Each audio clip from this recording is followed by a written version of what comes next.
A plataforma en defensa do mar de Murosnoia demanda o opósito a eliminación dos redondeos e que se pague aos produtores polo prezo total da cantidade de bivalgo extraído.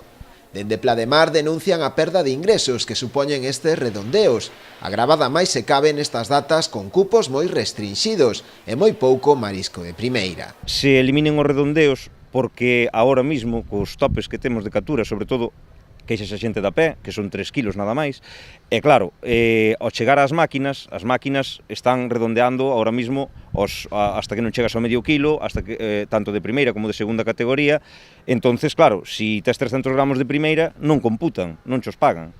Entonces encontramos ca problemática esta, de que ao fin de apañar son moitos cartos o que perden.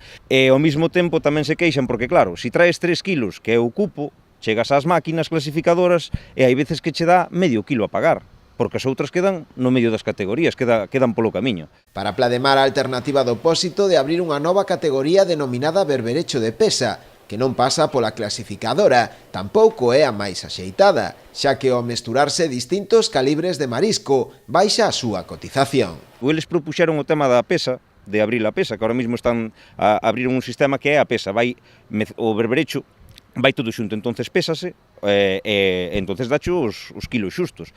Cal é o problema? Que o que pasa sempre, cando o marisco non vai clasificado, o precio baixa moitísimo. De feito, onte foi máis barato ese berberecho de pesa que o propio berberecho de cuarta categoría, que é o mínimo das máquinas, foi a 3 euros. Entonces, o cupo son 3 kilos, a 3 euros son 9 euros. A xente non vai pola pesa porque evidentemente non compensa. Por esta razón, Plademar pide ao opósito que estude a súa proposta de cara á vindeira campaña e buscar así a mellor fórmula para atender aos intereses de todos os socios da confraría.